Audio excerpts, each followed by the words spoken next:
Hello everyone and welcome to our YouTube channel concept tutor. तो guys आज की class से हम लोग एक नए टॉपिक की ओर बढ़ रहे हैं और आज की क्लास में हम लोग स्टार्ट करने वाले हैं मॉडर्न फिजिक्स। तो मॉडर्न फिजिक्स में जो हम लोग को पढ़ना है, एक्चुअली मैं थोड़ा ब्रीफ कर देता हूँ कि मॉडर्न फिजिक्स में हम लोग क्या क्या पढ़ने वाले हैं।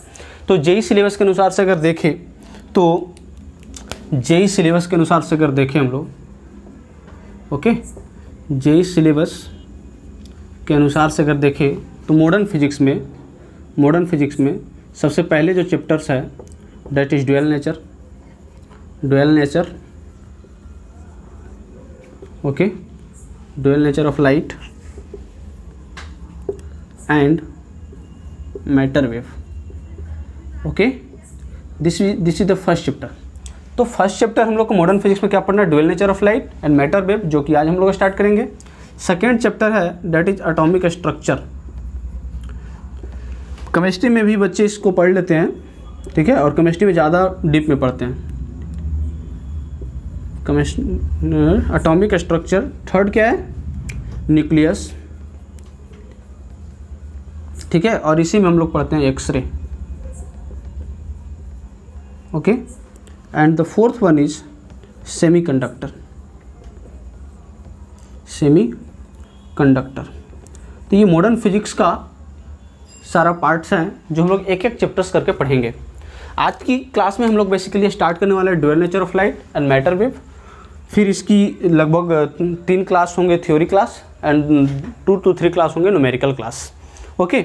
देन आफ्टर दैट हम लोग स्टार्ट करेंगे एटॉमिक स्ट्रक्चर, ओके। तो ये जेई मेंस और जेई एडवांस के सिलेबस के अनुसार से ये है। ये जो सेमीकंडक्टर जो चैप्टर है this is not in JEE advance, okay. ये एडवांस में नहीं है, ये जेई मेंस में है और बोर्ड में है। बाकी ये सारे चैप्टर्स जो है जेई एडवांस में भी हैं, ठीक है। तो हम लोग स्टार्ट करते हैं आज की जो फर्स्ट चैप्टर है that is dual nature of light and matter wave, okay. चलो भाई, तो देखो dual nature of light and matter wave, अगर इसकी हेडिंग अगर देखें आप, dual nature of light, dual मतलब क्या होता है, दोहरे चरित्र। यहाँ पे कह सकता है कि डबल नेचर जो शो करता है उसको लाइट का यहाँ पे कहना है क्या है कि लाइट का 2 नेचर शो करता है, one is particle nature and other one is wave nature. यहाँ पे कहना है कि दोगलापन, लाइट क्या है, दोगलापन, 2 नेचर का शो करता है। You can say double standard है, okay. One is particle nature and other one is wave nature. अब क्या है कि पार्टिकल नेचर और वेव नेचर का जो ये कॉन्सेप्ट दिया गया कि लाइट कब पार्टिकल नेचर की तरह बिहेव करेगा और कब वेव नेचर की तरह बिहेव करेगा, तो इसका एक बहुत बड़ी कहानी है। और ये कहानी कोई छोटा 1-2 साल का कहानी नहीं है, ये 300 साल पुरानी कहानी है, 300 साल का ये कहानी है। ये बेसिकली ये कहानी स्टार्ट होती है 1675 में, ओके। 1675 ईस्वी में इस कहानी इसकी स्टार्ट होती है और उस समय न्यूटन साहब होते हैं और न्यूटन साहब ने एक कॉन्सेप्ट देते हैं, बोलते हैं कॉर्पस्कुलर थ्योरी नाम का एक कॉन्सेप्ट देते हैं और बोलते हैं light is made up of particle and that particle is called corpuscle particle, okay. और भी कहानी है, मैं इसको एक ब्रीफ में आपको, ये basically this is not in syllabus, but मैं इसलिए आपके सामने ये बातें मैं कर लेना चाहता हूँ ताकि आपको पता होना चाहिए कि आज जो हम लोग पढ़ रहे हैं कि लाइट ड्यूअल नेचर है, ये इसकी कितनी बड़ी एक संघर्ष की कहानी है। तो थोड़ा सा जान लेना बेटर होगा। ये नॉर्मल बुक्स में नहीं दिया रहता है, आप रेशनिक हेलिडे पढ़ोगे और या फिर एच.सी. वर्मा का लाइट का चैप्टर पढ़ोगे, not in modern physics, light का चैप्टर पढ़ोगे तो वहाँ पे आपको थोड़ा सा इसका व्यू देखने को मिलेगा, ओके। तो हम लोग उस कहानी को थोड़ा सा हम लोग शॉर्ट में लिख लेते हैं, है ना। देन आफ्टर दैट हम लोग स्टार्ट करेंगे उस चैप्टर्स को, ओके भाई। देखो आप लोग कॉपी पेन निकालेंगे और सुंदर सुशील अक्षरों में आप नोट्स कॉपी बनाएंगे। बिकॉज अगर आपका नोट्स बहुत अच्छा होगा देन आपको पढ़ने में बहुत ज़्यादा इंटरेस्ट आएगा। अब अच्छी चीज़ें देखने को सबको मन करता है, अच्छी चीज़ें को लोग बार बार देखते हैं ना। कोई अच्छी लड़की अगर आपके सामने से गुजरे तो उसको बार बार बहुत देर तक लोग देखता है। तो आप अगर अच्छे नोट्स बनाएंगे तो उसी चीज़ों को बार बार आप लोग पढ़ेंगे, है ना। लेकिन अगर अच्छी नोट्स नहीं होगी, अब मान लो कोई यहीं पर आप कुछ क्वेश्चन करते हो, अब कोई गंदा कैलकुलेशन हो जाता है तो वो मतलब वहाँ पे आप क्या बार बार उस कैलकुलेशन को देखते हो, नहीं देखते हो, दोबारा बनाना शुरू कर देते हो। तो मैं यही कहूँगा कि नोट्स बनाने समय आप ध्यान रखिए कि मिनिमम 2 पेन्स का यूज करें और बहुत शानदार नोट्स बनाएं ताकि आप उसको आज 1 साल 2 साल तक आप इसको पढ़ सके अच्छे से, है ना। क्योंकि जो बच्चे 12th में हैं वो बच्चे हो सकता है अगले साल टारगेट के लिए 1 साल गैप ले, तो उनके लिए 1 साल और पढ़ना पड़ेगा। तो उस बच्चे के लिए मैं ये बताना चाहूँगा कि नोट्स अगर अच्छा बना रहेगा तो अगले साल उसको सिर्फ सेल्फ स्टडी करने की जरूरत पड़ेगा, नॉट कि किसी टीचर्स को उसको लेक्चर देखने की जरूरत पड़ेगा। ओके, आई थिंक आप लोग इस बात को समझ गए होंगे। चलो भाई मैं डिस्कस करता हूँ। देखो लाइट का जो हिस्ट्री है उससे पहले मैं आपसे एक क्वेश्चन पूछता हूँ।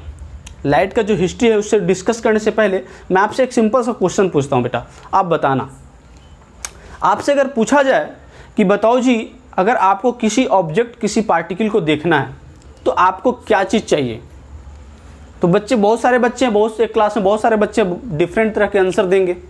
किसी बच्चे ने बोला भाई कि मुझे आँख चाहिए किसी चीज़ को देखने के लिए, बिल्कुल सही बात है, बिना आँख का कोई नहीं कुछ नहीं देख सकता है, अच्छी बात है। हाँ किसी चीज़ को महसूस कर सकता है कि समवन इज़ देयर, मतलब उसके सराउंडिंग में आसपास में कोई है, वो महसूस कर सकता है उसकी मूवमेंट की वजह से, नॉट कि वो किसी को देख सकता है कि उसके सामने कौन सा कलर का है क्या है। सो ओके, तो आपको अगर किसी चीज़ को देखना है तो आपको क्या चाहिए, तो किसी एक बच्चे ने क्या बोला कि सर मुझे आँख चाहिए, भगवान मुझे आँख देकर देंगे तो मैं देख सकता हूँ किसी चीज़ को, बिल्कुल सही बात है, ये भी सही है।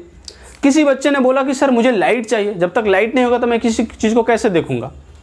अब मान लो काली अंधेरी रात है, अमावस्या का रात है, पूरा बहुत भयानक काली अंधेरी रात, काली सब कुछ काला काला वहाँ पे, और वहाँ पे आपको कुछ भी नहीं दिखाई दे रहा है।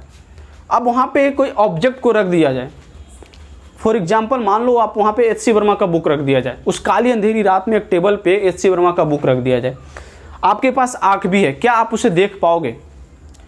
Can the book which is placed on the table, H C. Verma book, that will be visible to you और नॉट? क्या आप बताइए आपको विजिबल होगा या नहीं होगा? आपके पास आँख है फिर भी आप उसको देख नहीं पाएंगे। तो किसी बच्चे ने क्या बोला कि सर मुझे लाइट चाहिए, तो हाँ जी मान लो काली अंधेरी रात है बट वहाँ पे लाइट दिया हुआ है, और वहाँ पे अगर कोई बुक रखा है तो आप उस बुक को देख सकते हो, बहुत अच्छी बात है। किसी बच्चे ने बोला क्या सर बिना लाइट का मैं नहीं देख सकता हूँ, तो मैं बोला वही तो मैं पूछ रहा हूँ, तुम बताओ क्या बिना लाइट को तुम देख सकते हो कि नहीं देख सकते हो? तो बोला सर बिना लाइट का पॉसिबल नहीं है देखना। मैं उसे एक एग्जाम्पल समझाया, मैं उसे एक एग्जाम्पल से बताया कि देखो बेटा, क्या मानो कि ये पूरा एक रूम है, okay, this is room, okay, this is room, और इस रूम के इनसाइड एक रॉड रखा हुआ है। क्या रखा हुआ है? Rod. A rod is placed inside the room which is red hot iron rod, red hot iron rod, okay, red hot iron rod. ये जो रॉड है कोई नॉर्मल रॉड नहीं है, ये रॉड जो है बहुत ही ज़्यादा रेड है, मतलब गर्म से हॉट होकर ये इसको इतना टेम्परेचर में हीट किया गया कि बहुत ज़्यादा रेड कलर का ये इसका कलर हो गया है, मतलब बहुत ज़्यादा हॉट है। और उस काली अंधेरी रात में उस काली रूम में आपको रख दिया जाए इस रॉड को और आपको, अब आपको बोलेगा क्या आपके सामने कुछ ऐसा चीज़ें हैं जो आपके सामने विजिबल है? क्या आपकी आंसर क्या होगी कि हाँ सर आप मेरे सामने में एक लाल कलर का एक कुछ दिखाई दे रहा है। अगर बहुत ज़्यादा नज़दीक जाओगे तो उसका रेडिएशन की वजह से आपके पास कुछ हीट्स आएंगे, वो ऑब्जर्व करोगे कि हाँ हीट है, और तुम तब कहोगे कि हाँ सर रेड हॉट आयरन है, वो गर्म बहुत ज़्यादा गर्म एक वहाँ पे लोहा है, तब तुम कह सकते हो। लेकिन क्या वहाँ पे लाइट था? नहीं, लाइट नहीं था, बट फिर भी आपने उस रॉड को देखा। मतलब सर बिना लाइट को क्या हम देख सकते हैं? मतलब बिना लाइट को देख सकते हैं। तो यहाँ पे क्वेश्चन मेरा है कि बिना लाइट के नहीं देख सकते हो, तो सर यहाँ पे कैसे देख रहे हैं? रेड हॉट आयरन को हम लोग देख पा रहे हैं काली अंधेरी रात में, कैसे देख पा रहे हैं? दिस इज ओनली बिकॉज आप इस कॉन्सेप्ट को नहीं जानते हैं कि व्हाट इज लाइट। तो मैं आपको बताना चाहूँगा, जो बच्चे 11th क्लास में लाइट वेव पढ़ा होगा उसको ये कॉन्सेप्ट मालूम होगा कि light is a part of electromagnetic spectrum, और you can say light is electromagnetic radiation. और वही रेडिएशन की मैं बात कर रहा हूँ कि जो रेड हॉट आयरन है वो रेडिएशन छोड़ रहा है, और उस रेडिएशन की वजह से देख रहे हैं। It means light is nothing but A radiation. अब यहाँ पे जो हम लोग के पास लाइट आ रही है, तो मानो हमारे सामने सूर्य भगवान जो प्रकट होते हैं वो बहुत बड़े हॉट रेड बॉडी हैं, not iron body, hot red body हैं, और वहाँ से रे ऑफ लाइट जो वहाँ से जो रेडिएशन आ रहा है, चारों तरफ जो रेडिएशन जा रहा है, उसी रेडिएशन की वजह से देख पाते हैं। मीन्स यू कैन से कि अगर आपको किसी ऑब्जेक्ट को, किसी पार्टिकल को, किसी भी चीज़ को देखना है तो आपको रेडिएशन चाहिए। इट मीन्स आप लाइट को डिफाइन कैसे करोगे कि light is a part of electromagnetic spectrum और you can say light is electromagnetic radiation. कह सकते हो कि नहीं कह सकते हो? लेकिन वही लाइट को हम देख सकते हैं जिसका वेवलेंथ किधर लाई करता है, विजिबल रेंज में लाई करता है। अंडरस्टूड? ये सारी चीज़ें मैं सिर्फ यहाँ पे इसलिए डिस्कस किया आपके सामने में ताकि कॉन्सेप्ट क्लियर हो, समझ में आया। यानी किसी भी चीज़ को देखने के लिए आँख तो चाहिए ही चाहिए, उसके लिए भी रेडिएशन चाहिए। एंड रेडिएशन और लाइट जो कहते हैं बच्चों वो भी सही है, लाइट चाहिए, but you must know light is a part of electromagnetic radiation. Okay, understood? और you can say light is a part of electromagnetic spectrum. Electromagnetic spectrum क्या है? बहुत सारे रेंज का वेवलेंथ का वहाँ पे रेज होते हैं। उसी रेंज में से एक विजिबल रेंज होता है और उसी विजिबल रेंज को हम देख पाते हैं। That is why this range, the range between which the wavelength of the light which we can see is the visible range. Okay, understood? मेरे को ये चीज़ें नहीं बतानी थी, बट अचानक से मेरा दिमाग में आ गया। दैट इज वाई मैं आप लोग को ये चीज़ें बता दिया। चलो, मैं इसकी जो मैं लाइट का हिस्ट्री जो मैं देख रहा था उसके बारे में हम लोग कुछ डिस्कस करते हैं। ओके, चलो भाई देखो, मैं एक साइड मैं ईयर लिखूंगा, दूसरे साइड में साइंटिस्ट का नाम लिखूंगा, तीसरे साइड उसका थ्योरी लिखूंगा और चौथे साइड बताऊंगा कि हाँ उसका क्या कहना था कि लाइट एक पार्टिकल है या वेव है। तो मैं चलता हूँ। देखो भाई, सिंपल सी बात। फर्स्ट जो है मैं यहाँ पे कौन सा लिया, मैं इधर लिया ईयर। Okay, year. इधर मैं साइंटिस्ट लेता हूँ, साइंटिस्ट। इधर मैं थ्योरी लेता हूँ और यहाँ पे मैं नेचर लेता हूँ। ओके, मैं चार कॉलम का हम लोग एक टेबल बनाते हैं। तो सबसे पहले इस लाइट की कहानी जो है 1675 1675। ओके, 1675 में, कब? 1675, अराउंड 1675। इससे पहले भी लाइट को बोला जाता था कि लाइट एक वेव है, बट वो इतने छोटे मोटे साइंटिस्ट थे कि उन लोगों की बातों को कोई नहीं मानता था, तो उसकी चर्चा हिस्ट्री में नहीं की गई है। अब सिंपल सी बात मानो, अगर आप कोई कॉन्सेप्ट अभी देते हो, कुछ अगर थ्योरी देते हो, बट आपकी बात को लोग नहीं मानेगा। बट अगर कोई IIT से बंदा या कोई बड़े इंस्टीट्यूट से अगर वो बंदा किसी एक छोटे सा कॉन्सेप्ट को भी देता है तो उसकी बात को मान लिया जाएगा। इन द सेम वे 1675 में एक साइंटिस्ट आते हैं, that is sir Isaac Newton. तो मैं यहाँ पे सिर्फ सर आइजैक नहीं, मैं सिर्फ न्यूटन लिख रहा हूँ। न्यूटन साहब आते हैं और उन्होंने कहा, एक कॉन्सेप्ट दिया, एक थ्योरी दिया, दैट इज कॉर्पस्क्यूलर थ्योरी। कॉर्पस्क्यूलर थ्योरी। कौन सा थ्योरी दिया? कॉर्पस्क्यूलर थ्योरी। और उस थ्योरी से उन्होंने कहा कि light is made up of particle. Light is made up of particle. It means इनका क्या कहना था कि लाइट किस तरह का नेचर शो करता है? लाइट एक पार्टिकल नेचर शो करता है। ओके, उसके बाद और इन्होंने ये भी बताया कि light is made up of particle and that particle is called corpuscle. Okay, understand? Next, फिर बहुत दिन तक, क्योंकि एक बहुत बड़े साइंटिस्ट थे, तो लोग इनको बहुत दिनों तक इनको बोले कि नहीं भाई, अब अगर न्यूटन कह दिया तो इनकी बात को तो कोई नेग्लेक्ट कर नहीं सकता है, इसलिए इनकी बातों को लोग बहुत दिनों तक मानते रहे। ओके, फिर बहुत दिनों के बाद, लगभग 150 साल बाद, 1800 में, 150 होगा ना, अराउंड 18 सेंचुरी है ना, 1800 ईस्वी में एक नए साइंटिस्ट आते हैं। 1800 ईस्वी में एक नए साइंटिस्ट आते हैं। वो साइंटिस्ट का नाम है हाइजेन। हाइजेंस का नाम सुना होगा जो वेव ऑप्टिक्स पढ़ा होगा। हाइजेन साहब आते हैं और उन्होंने reflection of light, reflection, law of reflection और refraction of light, law of refraction and law of refraction को उन्होंने इस हाइजेंस प्रिंसिपल के थ्रू प्रूफ किया और उन्होंने बताया कि लाइट एक वेव है। और कुछ इसी अराउंड 18 सेंचुरी के टाइम में ही हाइजेंस की सपोर्ट में एक और साइंटिस्ट आए, दैट इज यंग्स। यंग्स आए और उन्होंने एक YDSC एक्सपेरिमेंट किया, यंग्स डबल स्लिट एक्सपेरिमेंट किया, और उन्होंने बताया that is the concept of interference, concept of interference, और उन्होंने बताया कि लाइट एक वेव है। अच्छा भाई, अब क्योंकि यहाँ पे दो साइंटिस्ट बोल दिए भाई कि लाइट एक वेव है, और न्यूटन साहब अकेले पड़ गए, और उन्होंने वो भी 1675 या 1800 के बीच का जो ईयर है वो लगभग 125 ना, हाँ लगभग 125 साल पहले उन्होंने कहा था। तो इनकी बातें को लोग बोला ठीक है भाई, न्यूटन साहब की बात को मैं गलत नहीं कह रहा हूँ, बट इन लोग भी अगर दो साइंटिस्ट बोल रहे हैं तो इन लोग भी तो गलत नहीं है। तो कन्फ्यूजन क्रिएट हो गया हमारे सराउंडिंग्स में, हमारे समाज में। लोग वर्ड्स पूरे दुनिया के लोग बोलने लगे कि क्या माने भाई, पार्टिकल माने वेव माने। लेकिन उसी समय एक साइंटिस्ट और आए, फ्रेस्नेल, साइंटिस्ट का नाम था फ्रेस्नेल, और उन्होंने बाईप्रिज्म डिफ्रैक्शन किया।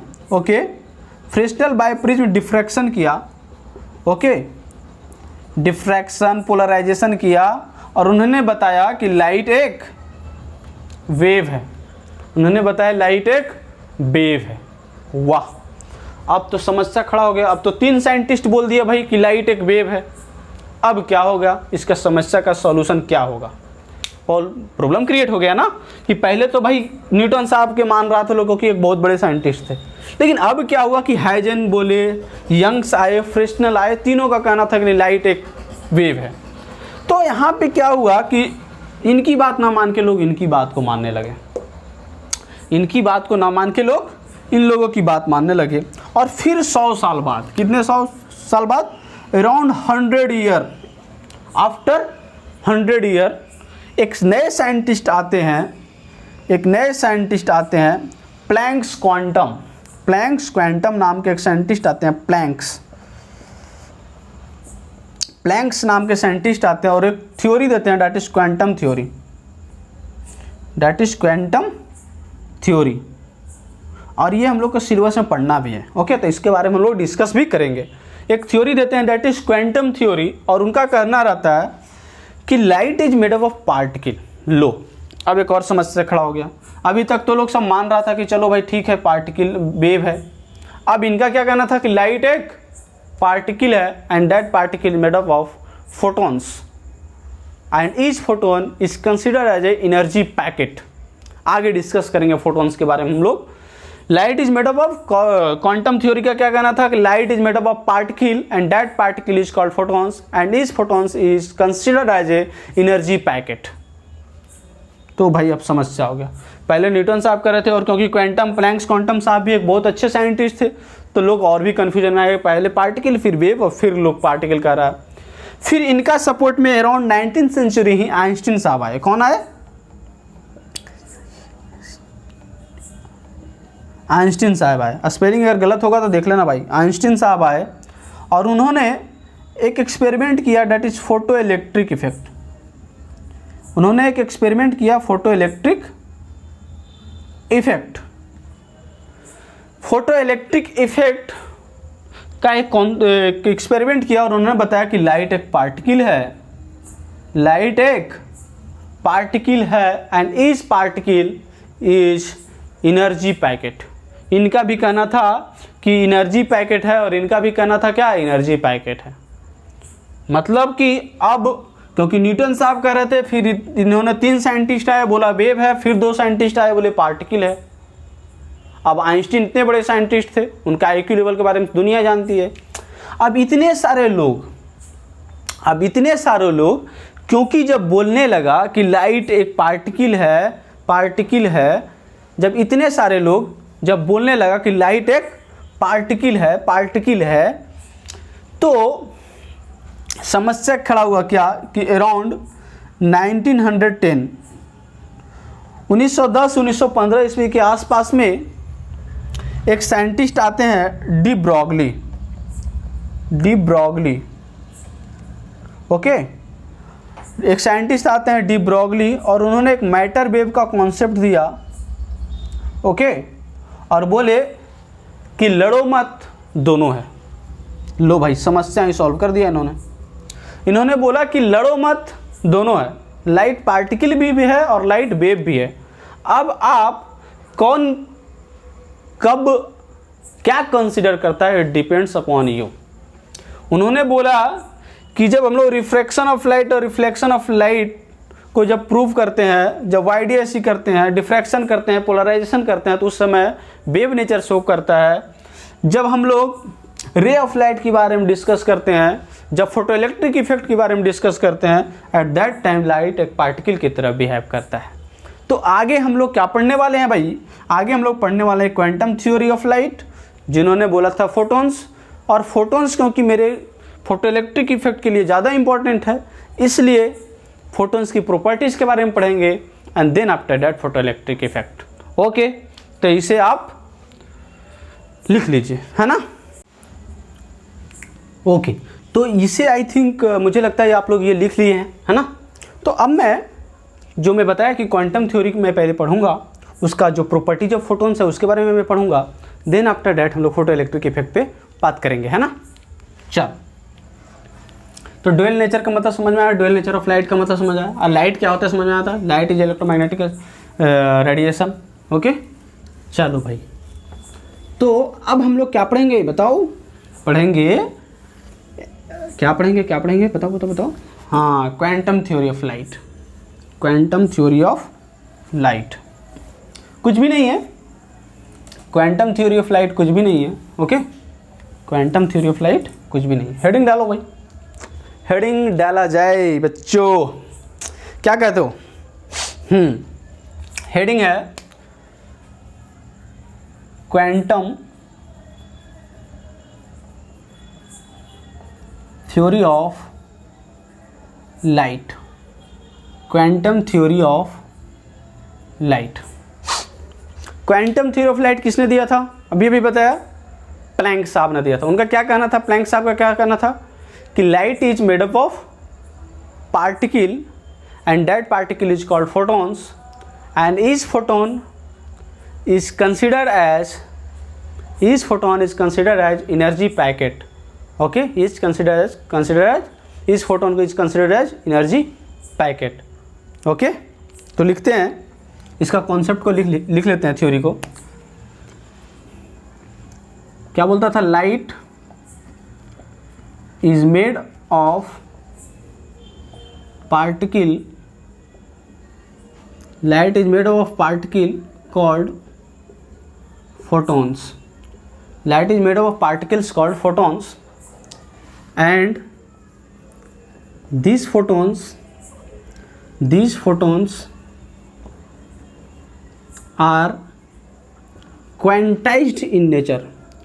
Quantized in nature का मतलब समझते हो, quantized in nature, and it is also called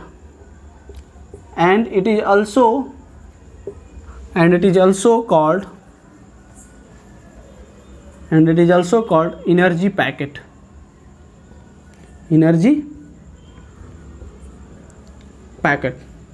okay,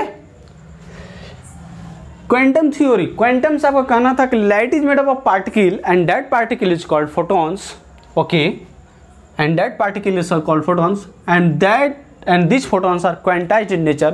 मतलब कितनी लाइट फॉल कर रही है वो फोटॉन्स की फॉर्म में फॉर्म कर रही है, और हर एक जितनी भी लाइट फॉर्म कर रही है, जितनी पार्टिकल्स फॉल कर रही है हमारे पास, वो इंटीग्रल मल्टीपल्स में है number of photons.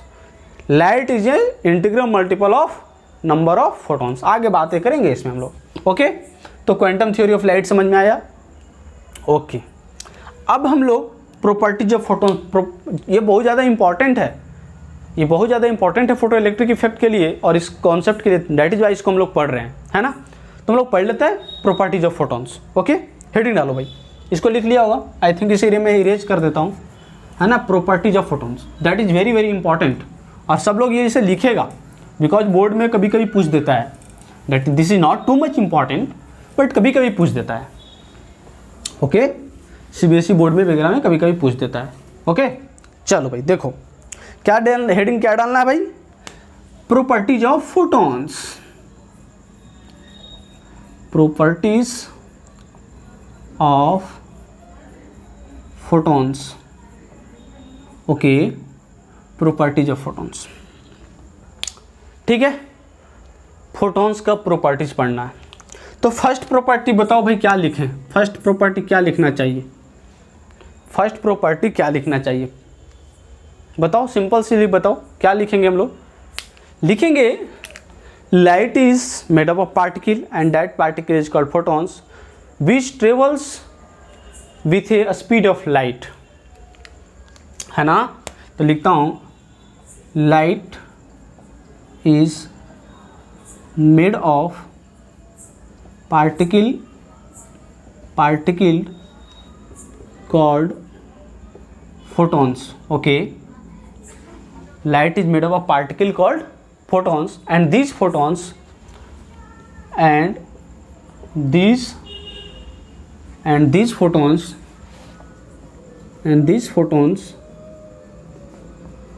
travel, and this photon travels with a speed of light. Light जो है एक पार्टिकल का बनाया है, उस पार्टिकल को फोटॉन्स बोलेंगे, और उस सारे पार्टिकल्स स्पीड ऑफ लाइट की स्पीड से ट्रेवल्स करेंगे, that is 3 × 10⁸ metre per second. Okay, ये सब लोग जानते हैं, तो इसमें कोई बहुत बड़ी बात है नहीं। ओके, चलो भाई नेक्स्ट प्रॉपर्टी क्या है, नेक्स्ट प्रॉपर्टी क्या है। तो नेक्स्ट प्रॉपर्टी लिखा जाए the rest mass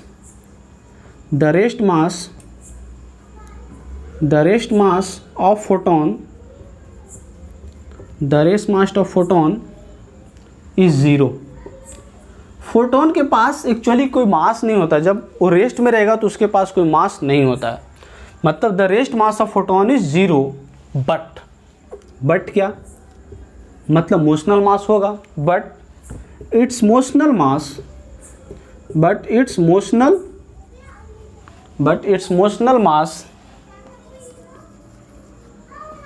can B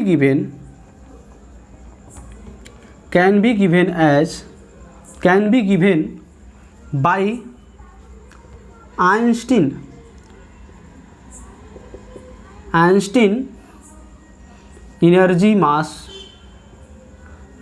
energy mass relation।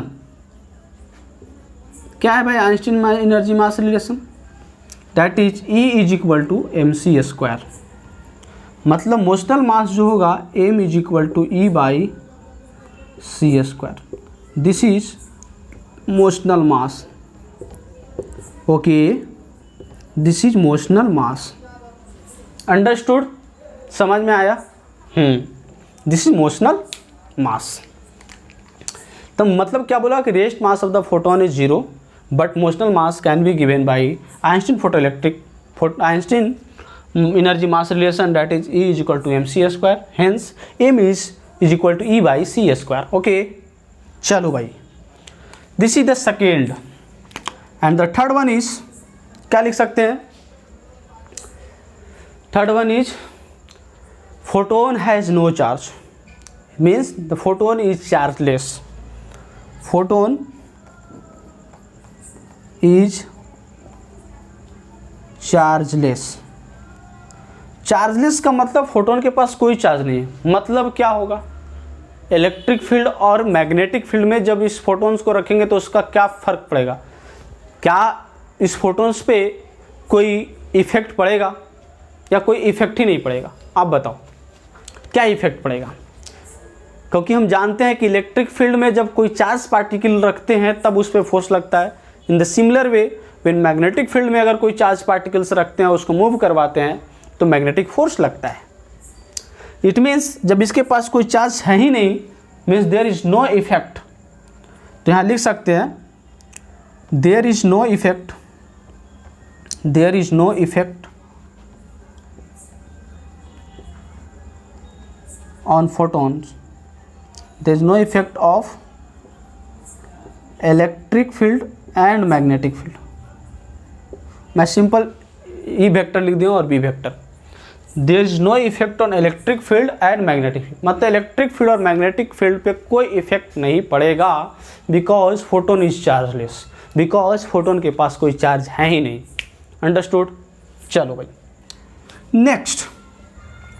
Next property, क्योंकि थोड़ा सा बड़ा है तो मैं चाहता हूँ कि इसे इरेज कर दूँ, है ना? कहाँ गया इरेजर? ओके, तो प्रॉपर्टी नंबर 4 भाई, फोर्थ प्रॉपर्टी, देखो ये सब लिख लेना, this is very very important, और इसका कॉन्सेप्ट का हम आगे यूज भी करेंगे। ओके, और दिस देखो एक्चुअली फोटो इलेक्ट्रिक इफेक्ट जो थियोरिटिकल चैप्टर है तो थोड़ा सा आपको थ्योरी ज़्यादा मिलेगा, तो मैं थोड़ा इसमें थ्योरी ज़्यादा लिखवाऊंगा। अब मैं लिखवाना नहीं चाहता हूँ, मैं चाहता हूँ कि बस डिस्क्राइब करते जाऊँ बस, बट इसलिए मैं लिखवा देना चाहता हूँ कि बहुत सारे बच्चे क्योंकि ऑनलाइन पढ़ रहे हैं तो उनके पास लिखने का टाइम भी तो होना चाहिए, उसको फील भी तो होना चाहिए कि हाँ मैं एक्चुअल क्लास में पढ़ रहा हूँ, है ना? अब यहाँ पे क्या है कि बच्चा सामने में बैठा नहीं तो उसको मैं बोल कर लिखवा देता, बट बच्चा सामने नहीं तो उसको मैं बोर्ड पे लिख दूंगा ना, तो ज़्यादा बेटर रहेगा। डैट इज़ वाई मेरे को बोर्ड पे लिखना पड़ रहा है ना? चलो भाई, प्रॉपर्टी नंबर 4 बोलोगे सर आप दूसरा मार्कर तो यूज नहीं कर रहे तो फिर हाथ में क्यों रखो? यूज करेंगे, डोंट वरी। देखो क्या है, ईच फोटोन, हर एक फोटोन्स के पास उसका डिफिनिट एनर्जी होगा और डिफिनिट मोमेंटम होगा। Each photon has its definite energy and definite momentum. तो लिखते हैं each photon has definite energy, each photon has definite energy and momentum. Each photon has definite energy and momentum. क्या होगा भाई? Each photon has definite energy and momentum. Energy क्या होगा बताओ? जो हर एक फोटोन्स के पास जो एनर्जी होगा that is E is equal to hc by lambda. E is equal to hc by lambda. Here h is Planck's constant. H is Planck's constant and that is 6.63 into 10 to the power minus 34 joule second. Okay? Joule second, joule per second नहीं, joule second, या AJS लिख सकते हो ना simple. Okay, that is 6.63 into 10 to the power minus 34 joule second. Okay, c तो जानते हो भैया, speed of light 3 into 10 to the power 8 metre per second. Lambda जानते हो, lambda is what? Wavelength of radiation, wavelength of radiation, और you can say light. Okay, तो सब हो गया। अब देखो जो ईच फोटोन के पास जो एनर्जी होगा that is E is equal to hc by lambda. अब अगर यहाँ पे H और C का वैल्यू पुट करेंगे तो जो हमारे पास आएगा that is E is equal to 12,400 by lambda in angstrom. जो यहाँ पे वेवलेंथ होगा एंगस्ट्रॉम में होगा, बट ये एनर्जी किस में होगा? Electron volt. तो ये कैलकुलेट किया हुआ है, आप भी इसका सारे को वैल्यू पुट कर देना और इलेक्ट्रॉन वोल्ट में एनर्जी को कन्वर्ट कर देना। You know the SI unit of energy is joule, but यहाँ पे क्योंकि ये एनर्जी बहुत छोटा सा क्वांटिटी में है, यहाँ पे एनर्जी जो है बहुत छोटा सा क्वांटिटी में, इसलिए मैं इलेक्ट्रॉन वोल्ट लिखा हूँ। बहुत सारे जो बच्चे बोर्ड के प्रिपरेशन कर रहे हैं उनको यहाँ पे दिक्कत हो सकता है कि ये इलेक्ट्रॉन वोल्ट सर आप कैसे लिख दिए हो, sir energy is equal two electron volt आप कैसे लिख दिए हो?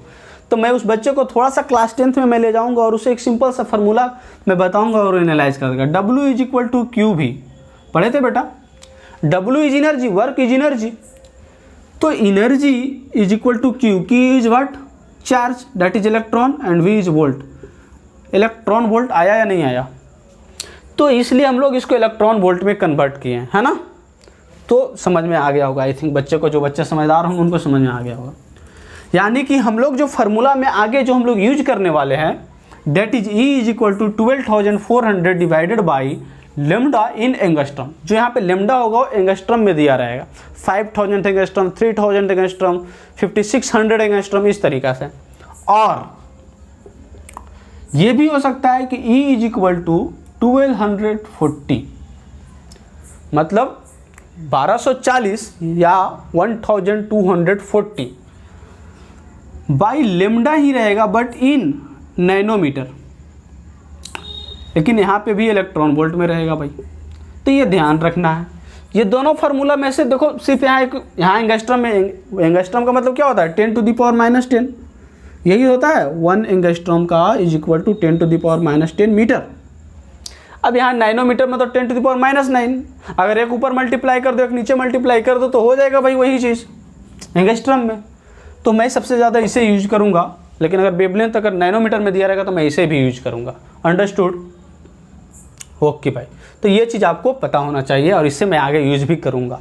मतलब each photon has definite energy that is equal to E is equal to hc/λ, that is E is equal to hc/λ। और अगर आपको याद हो क्लास 9th का एक concept, that is class 9th का एक कॉन्सेप्ट मैं आपको याद दिलाता हूँ, that is v is equal to f λ। ये क्लास 9th में पढ़े होंगे, v is equal to f λ। v is the velocity of the light या साउंड वेव, कोई भी वेव का velocity, f is the frequency of the wave and lambda is the wavelength. Okay, यहाँ पे जो लाइट का जो स्पीड है वो c है, frequency f and the lambda is the wavelength. हम लोग यहाँ से लिख सकते हैं क्या कि c/λ is equal to f, लिख सकते हैं कि नहीं लिख सकते? अब अगर ये लिख सकते हैं तो हम लोग एनर्जी इज इक्वल टू क्या लिख सकते हैं बेटा, hf लिख सकते हैं।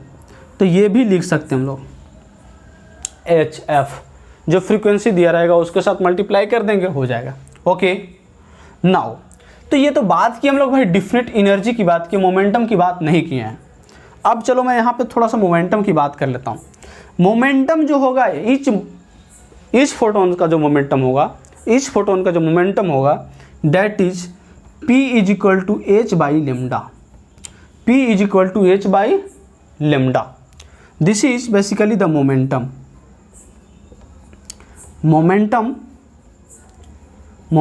Of each photons, momentum of each photons. हर एक फोटोन्स का मोमेंटम जो होगा p is equal to h/λ ही होगा। ओके, तो हर एक फोटोन्स का मोमेंटम पता हो गया भाई, ये और ये एनर्जी पता हो गया। Understood? And this is the fourth property. Okay, next चलते हैं फिफ्थ प्रॉपर्टी पे। चलो भाई, इसे इरेज करूँ क्या? ये चीज़ याद रखना, ये और ये याद रखना, और ये तो आगे भी पढ़ोगे मैटर वेव में। चलो भाई, फिफ्थ प्रॉपर्टी हम लोग डिस्कस किए। Now we will discuss the fifth property. चौथे प्रॉपर्टी को हम लोग ने डिस्कस किया है, लाइट का 4 प्रॉपर्टी हम लोग ने डिस्कस कर दिया है फोटोन्स का। 5वीं प्रॉपर्टी पे हम लोग जाते हैं, that is the fourth property पे हम लोग जाते हैं। ओके, हाँ भाई, फिफ्थ प्रॉपर्टी क्या कहता है? अब देखो क्या है कि जब मान लो कि रे ऑफ लाइट यहाँ से फॉल कर रही है, मेरे ऊपर फॉल कर रही है, या मान लो आपकी कैमरे के ऊपर फॉल कर रही है, आपकी बुक्स के ऊपर फॉल कर रही है, आपके माथे पे फॉल कर रही है। अब क्योंकि माथे को फॉल करे, माथा जो मेरा है, सर जो है, वो भी एक बॉडी सेल्स का बना है, cell is you can say particle. तो ये जो इस पर टच करता है, लाइट आया इस पर टकराया, मीन्स कॉलिजन हुआ। तो कॉलिजन हुआ तो यहाँ पे किस तरह का कॉलिजन होता है ना? तो जो कॉलिजन होता है, बेसिकली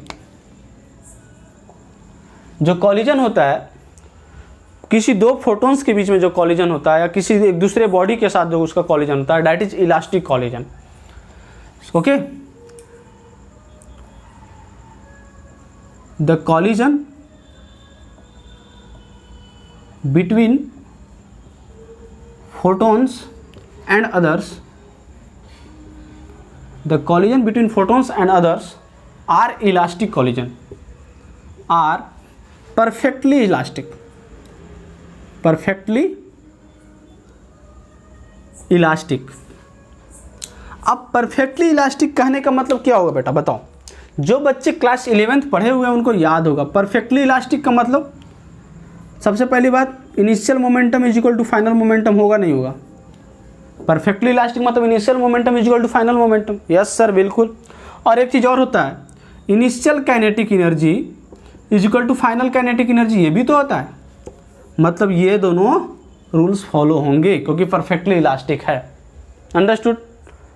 हालांकि इस पे बहुत ज़्यादा क्वेश्चंस नहीं पूछते हैं, एडवांस में कभी कभी क्वेश्चंस पूछते हैं, वो रेडिएशन प्रेशर की जब मैं बात करूंगा तो अब मैं इस पर डिस्कस करूंगा। अभी इतना ही आप समझो कि जब इलास्टिक कोलिजन होगा तो इनिशियल मोमेंटम और फाइनल मोमेंटम कंजर्व होगा and initial kinetic energy is equal to final kinetic energy.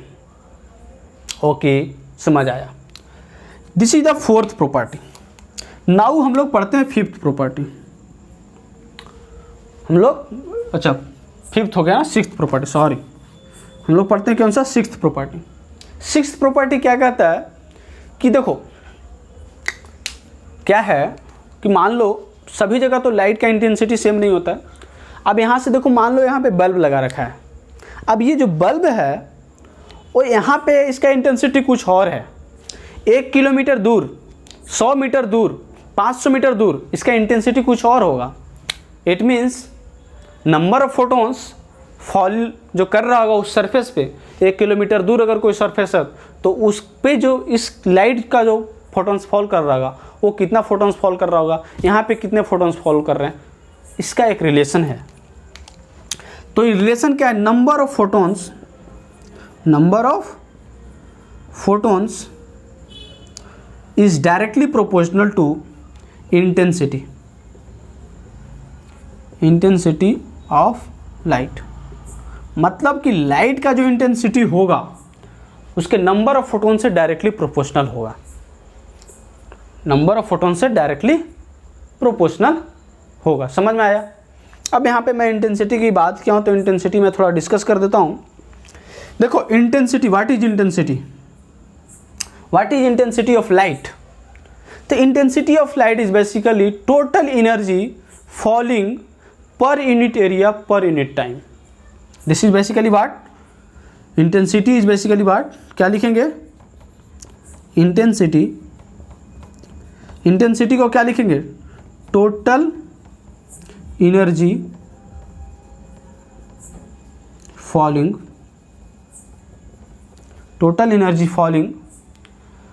पर मतलब डिवाइड एरिया,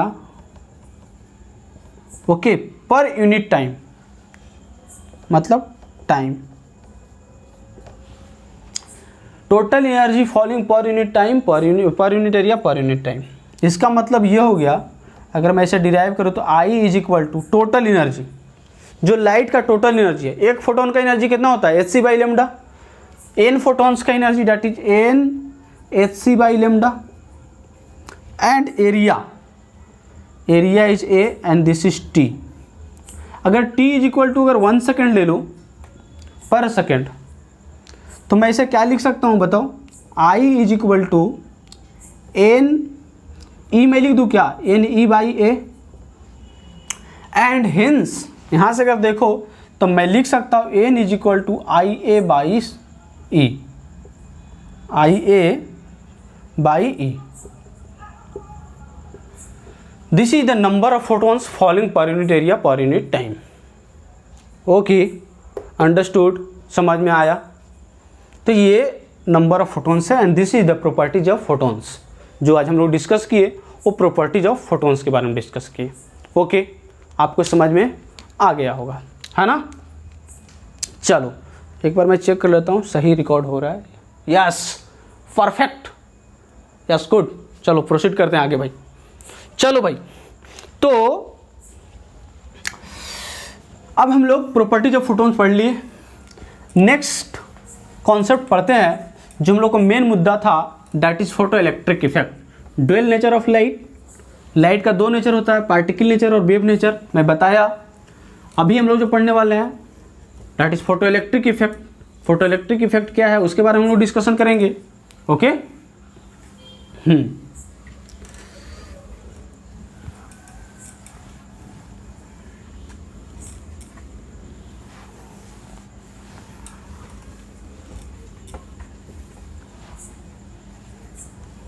ओके, चलो इसमें रख ही लेता हूँ। देखो भाई, अब हम लोग क्या डिस्कस करने वाले हैं, तो एक मैं थोड़ा सा एक कॉन्सेप्ट में बता देता हूँ, समझो इसको। इसका मतलब अभी तक जो हम लोग पढ़े थे रेडिएशन, रेडिएशन या लाइट, है ना। तो एक तो नेचर पढ़े किसका, पार्टिकल नेचर का,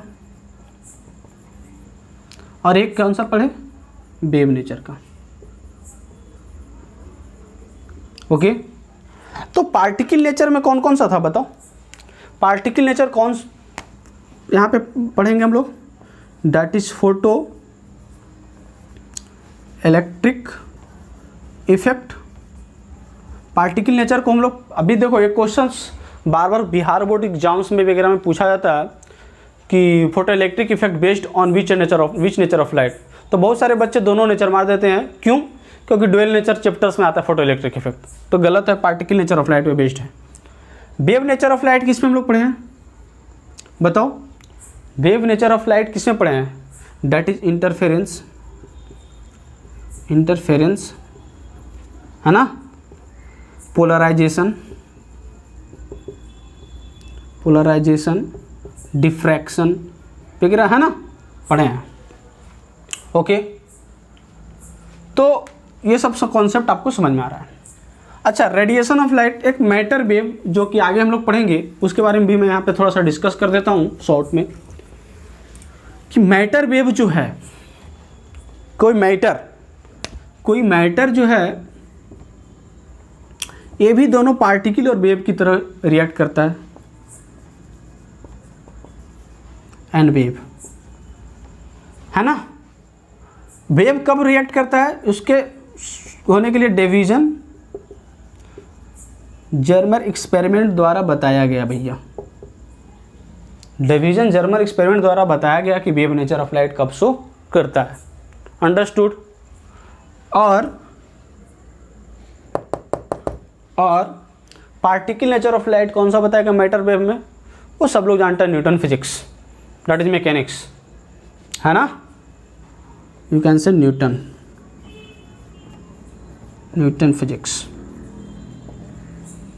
फिजिक्स मैटर वेव में, any particle is travelling with speed of light, this speed with velocity इतना और उतना, और ये फलना चिलना जो भी पढ़ते हैं काइनेमेटिक्स वगैरह में, एवरीथिंग इज पार्टिकल मैटर, है ना, anything that is made up of particle is called matter, you know. चलो भाई, अब देखो हम लोग अब किस पे जा रहे हैं भाई, फोटो इलेक्ट्रिक इफेक्ट। क्या ये आज की क्लास में शुरू कर दिया जाए फोटो इलेक्ट्रिक इफेक्ट, या इसके लिए एक नेक्स्ट वीडियो बनाया जाए। Let me check the length of the video,